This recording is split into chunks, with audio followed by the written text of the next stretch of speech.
नमस्कार, मैं हूं आपके साथ हिमानी नैथानी। संसद के मॉनसून सत्र का आज तीसरा दिन है और आज भी संसद के चलने के आसार कम ही नजर आ रही हैं। संसद में चल रहे हंगामे के बीच प्रधानमंत्री नरेंद्र मोदी ने पार्टी और मंत्रियों को आक्रामक रुख अख्तियार करने को कहा है, अग्रेसिव रहने को यहां पर कहा गया है। संसद की जो कार्यवाही है शुरू होने से पहले प्रधानमंत्री नरेंद्र मोदी ने आगे की क्या रणनीति होनी चाहिए उसे तय करने के लिए वरिष्ठ मंत्रियों की बैठक भी बुलाई।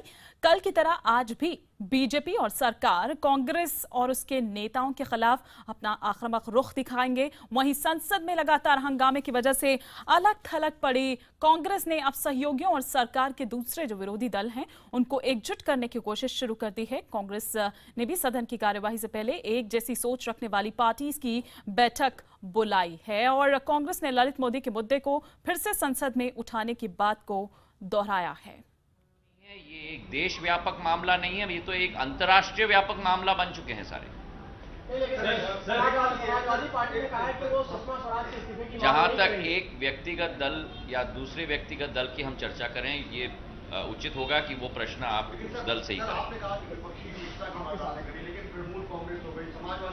चाहे तृणमूल कांग्रेस हो, चाहे दूसरे भी विपक्षी दल हो, सारे विपक्षी दल एक साथ हैं। आपने राज्यसभा में भी कल देखा और आपने लोकसभा में भी कल देखा और हमारी चर्चा उनसे हो रही है। जहां तक उनकी बयान है वो प्रश्न तो आपको उनसे। मॉनसून सत्र में सबसे अधिक नजर जीएसटी बिल पर है। अगर इस्तीफा मंजूर नहीं होता या इस्तीफा नहीं लिया जाता तो मैं कभी अगर या मगर का जवाब नहीं देता। हम लोग व्यक्तिगत वास्तविक स्थिति हम लोग देख रहे हैं, जो वर्तमान में स्थिति है। हम चाहते हैं कि ये सरकार एक्शन ले। Thank you.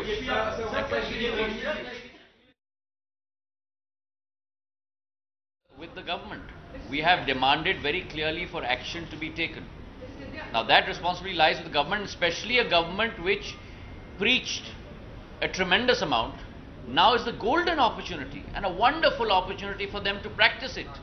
So we want to see that preaching in action and in practice, which is the responsibility of this government. There must be no gap between the walk and the talk. But Mr. Sindhya, they seem to have put in a little puncture in your game plan because they're now going to have a sustained campaign against the Congress party.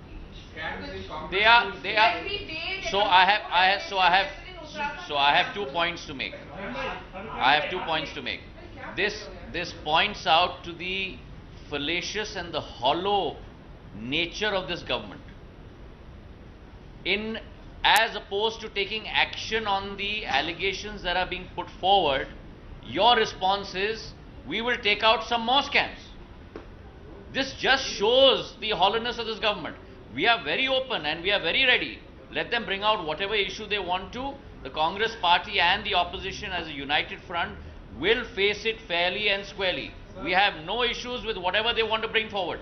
But just look at their response.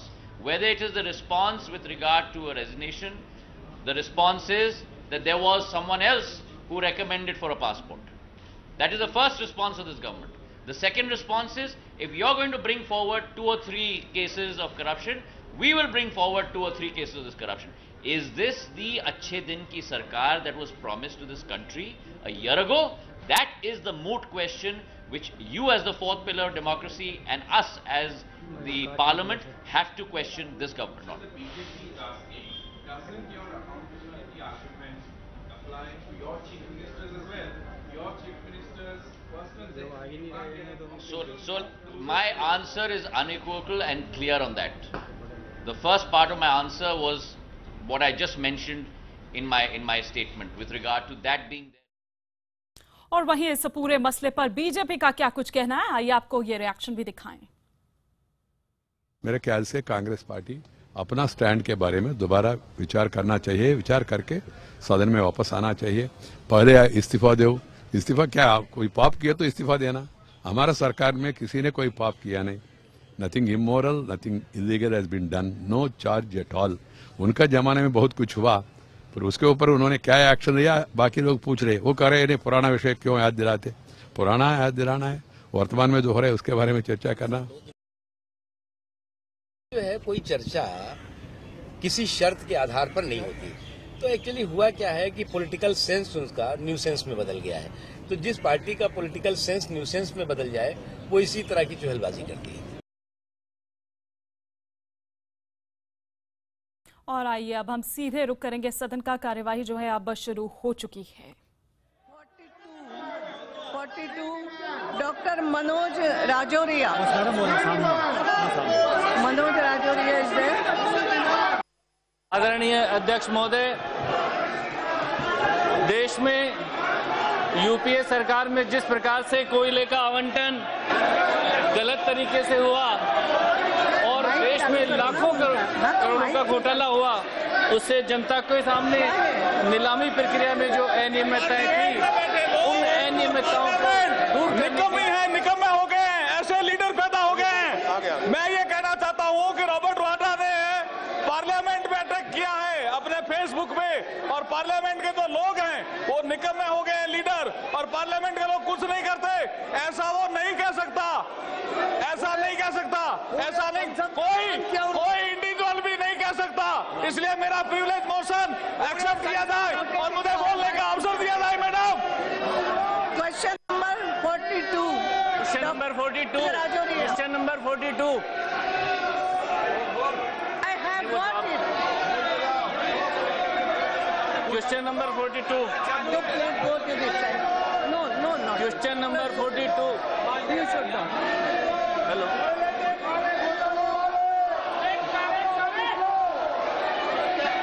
अध्यक्ष महोदय, No. इधर आ जाओ, इधर आ जाओ। गौरव गोगोई अध्यक्ष जी। महोदय, अध्यक्ष महोदय, गौरव गोगोई जी। जिन लोगों ने कोयला घोटाला किया, आज ये लोग किस मुंह से Not supposed to. No, sorry. No placards. No placards.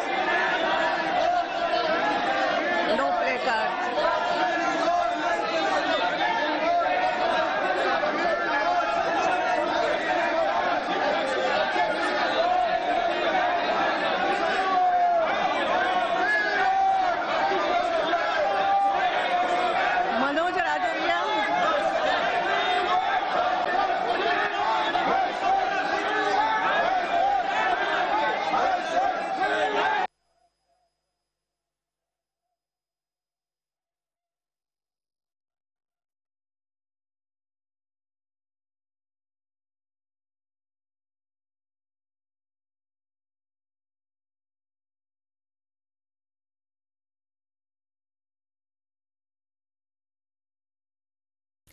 तो मॉनसून सत्र के तीसरे दिन भी आज संसद में फिर हंगामा देखने को मिल रहा है। कार्रवाई शुरू होते के साथ ही ये हंगामा यहां पर शुरू हो गया है। साथ ही साथ आपको यहां पर बता दें कि लोकसभा स्पीकर ने सभी जो नोटिस है वो खारिज कर दिए हैं। हमारी पार्टी भी इस बात से पूरे तौर से सहमत है कि जो लोग दोषी हैं ललित मोदी प्रकरण में, व्यापम प्रकरण में जो लोग दोषी हैं और जिन्होंने खास तौर से ललित प्रकरण मामले में संविधान को भी ताक में रखकर तो मानवता के नाम पर जिस तरीके से मदद की गई है, मैं समझती हूँ वो ठीक नहीं है और सेंट्रल गवर्नमेंट को उनके खिलाफ सख्त कार्रवाई करनी चाहिए, उनसे इस्तीफा लेना चाहिए और इस्तीफा होने के बाद ही बेहतर यही होगा कि तभी हाउस के अंदर इन दोनों प्रकरण के ऊपर चर्चा होनी चाहिए। सरकार कह रही है कि अगर व्यापम पे चर्चा होगी तो तमाम दूसरे राज्यों के जो मामले हैं, उत्तराखंड का, केरल का, असम का, इन सब तो अच्छी बात है। तो जो भी स्टेट गवर्नमेंट गलत काम करती है तो उनके खिलाफ कार्रवाई होनी चाहिए, जांच होनी चाहिए। उत्तर प्रदेश में बहन जी समाजवादी पार्टी ये कह रही है कि भाई सुषमा जी ने किसी की मदद की तो वो दोषी नहीं है।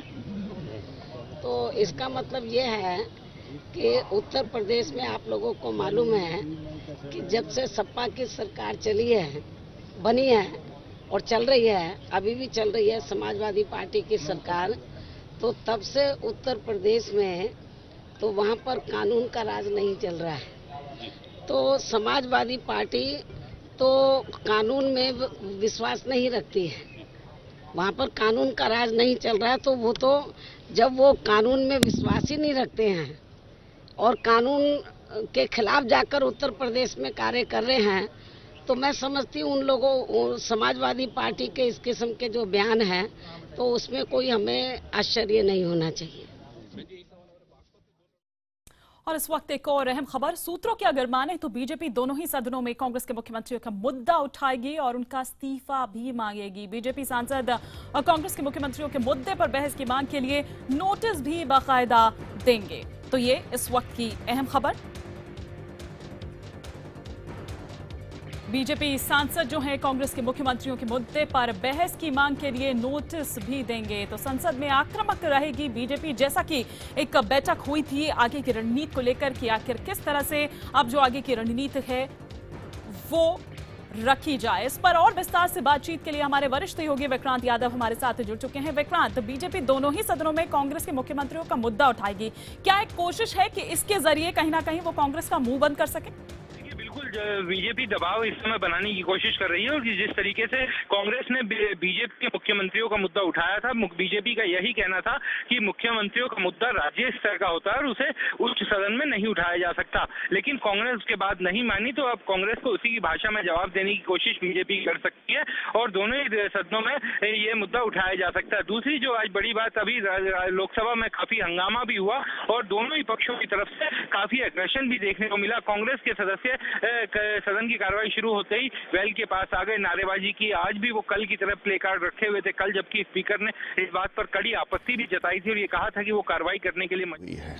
उन्होंने एक प्रोपेगेंडा खड़ा किया देश में कि भाजपा की सरकार के बारे में, लेकिन हम लोगों ने भी कार्य करके, और कांग्रेस वर्षों से लिप्त रही है भ्रष्टाचार में। 60 वर्ष के शासनकाल में अधिकांश कार्यकाल उनका रहा है और सब देश ने देखा है। 3 लाख करोड़ का कोयला घोटाला, 2 लाख करोड़ का स्पेक्ट्रम घोटाला और भी न जाने कितने घोटाले उन्होंने किए। देश के लोगों ने उन्हें बाहर कर दिया। अब उन लोगों ने प्रोपेगेंडा शुरू किया था क्योंकि नरेंद्र मोदी की सरकार के 1 वर्ष पूरे होने के बाद जो उपलब्धियां दिख रही थी उससे कांग्रेस के लोगों में बेचैनी उत्पन्न हुआ। लेकिन जो सच्चाई है वो प्रकाश पे आने लगा और कांग्रेस की सरकार में यदि आप देखें, जब केरल में घोटाला है, उनके मुख्यमंत्री के खिलाफ, उनके मंत्रियों के खिलाफ आरोप है, गोवा में उनके पूर्व मुख्यमंत्री के खिलाफ आरोप है, असम के वर्तमान मुख्यमंत्री के खिलाफ आरोप साबित हो रहे हैं, हिमाचल प्रदेश में उनके मुख्यमंत्री के खिलाफ आरोप है और साबित हो रहे हैं। इसी प्रकार से हर क्षेत्र में कल उत्तराखंड में एक टेप रिलीज हुआ है जिसमें उत्तराखंड के मुख्यमंत्री के सचिव द्वारा पैसे लेन देन की बात की जा रही है। कांग्रेस जो दूसरे पर आरोप लगा रही है वो पूरे सर तक भ्रष्टाचार में डूबी है और भारतीय जनता पार्टी के खिलाफ जो भी आरोप लग रहे हैं वो बड़े षड्यंत्र के आधार पर हैं। और 1 वर्ष के चलिए, तो राजीव प्रताप रूडी को हम यहाँ पर सुनवा रहे थे जो सालों से किस तरह से भ्रष्टाचार में लिप्त कांग्रेस रही है उसका यहाँ पर जिक्र कर रहे थे। लेकिन इससे पहले हम अपने वरिष्ठ सहयोगी विक्रांत यादव से बात कर रहे थे। विक्रांत, हालांकि लोकसभा की कार्यवाही 12 बजे तक के लिए स्थगित हो गई है हंगामा होते ही, लेकिन इस बीच हम यहाँ पर सुन रहे थे कि जो रॉबर्ट वाड्रा है उनके मुद्दे को भी यहाँ पर उठाया गया कि किस तरह से संसद का अपमान किया है। फेसबुक पेज जो उनका पोस्ट है उसका जिक्र यहाँ पर करते हुए नजर आ रहे थे। देखिए, बिल्कुल अर्जुन मेघवाल ने नोटिस दिया था, बीजेपी के सांसद हैं और उन्होंने अपने यही कहा था कि जिस तरीके से फेसबुक पर जो कमेंट किया गया है वो उचित नहीं है और उन्हें इस पर बोलने का मौका दिया जाए। हालांकि स्पीकर ने उनका नोटिस भी खारिज कर दिया। कांग्रेस और बाकी सदस्यों के नोटिस भी आए थे जिनको खारिज करते हुए साथ साथ इसे भी खारिज किया गया। लेकिन बीजेपी के सदस्यों के रुख को देखते हुए साफ था कि वो पूरे एग्रेशन के साथ अब कांग्रेस का विरोध कर रहे थे और हाउस में भी वो दिखाई दिया कि कांग्रेस के सदस्य जब नारेबाजी करते हुए सत्ता पक्ष की तरफ आ गए थे तो उस पर भी बीजेपी के सदस्य और संसदीय कार्य राज्य मंत्री वेंकैया नायडू और राज्य मंत्री राजीव प्रताप रूडी इसका विरोध कर रहे थे कि वो उनकी तरफ कैसे आकर के विरोध कर रहे हैं, उन्हें अपनी तरफ जाने को कहा जाए। तो पूरा एग्रेशन आज दिखाई दिया हाउस में और बीजेपी ने अब तय कर लिया है कि पूरे आक्रामक तरीके से कांग्रेस को, जिस तरीके से कांग्रेस उन पर आरोप लगा रही है वो भी अब कांग्रेस को उन्हीं की भाषा में जवाब देंगे और उनके मुख्यमंत्रियों का मुद्दा भी उठाएंगे। बिल्कुल, कांग्रेस को कहीं ना कहीं इसके जरिए घेरने की कोशिश, बैकफुट पर लाने की कोशिश, लेकिन क्या इन चीजों से उसके अपने तमाम दाग जो हैं वो धुल जाएंगे, ये भी एक यहाँ पर बड़ा सवाल है। शुक्रिया विक्रांत इस तमाम जानकारी के लिए।